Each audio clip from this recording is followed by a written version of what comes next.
با سلام خدمت اولیای محترم، پدر مادرای عزیز.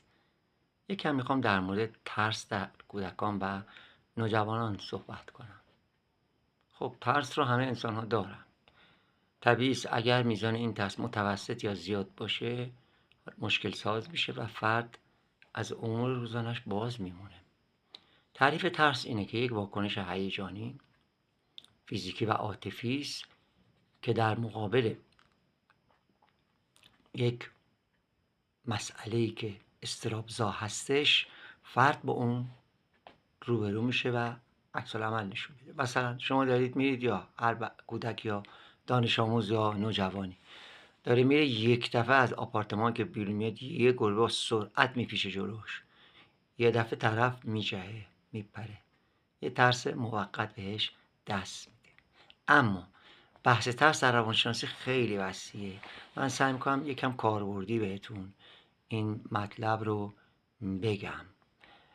پس ترس در کودکان از 6 تا 8 سالگی، 6 تا 8 ماهگی وجود داره، ولی به تدریج کم میشه، به شکل طبیعی در میاد، ولی باز به علل مختلف ممکنه این ترس در کودکان و حتی افراد بزرگسال به وجود بیاد. خب ریشه تمام بیماری‌های روانی اضطرابه و استرسه. پس ترس هم میتونه ریشش اضطراب باشه، یعنی علت واقعیش اضطرابی باشه که حالا یا در درون ماست یا از محیط بیرونی این اضطراب به ما وارد میشه.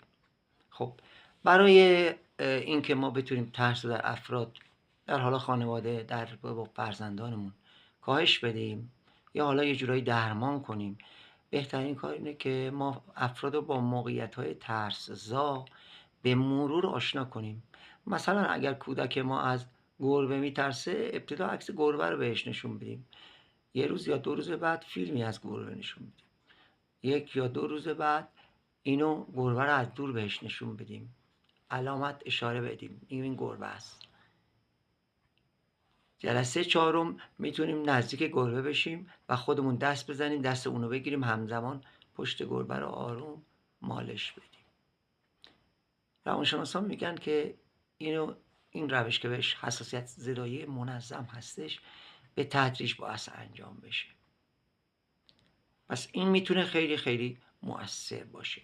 یعنی در واقع ما داریم آگاهی کودک رو از اون مسئله ترس‌زا بیشتر میکنیم و اون ترس رو کنار میذاریم. دومین عامل مراجعه به روانشناس اگه دید که یا دومین در واقع روش این است که اگر میبینیم ترس کودک ما زیاده، حتما از روانشناس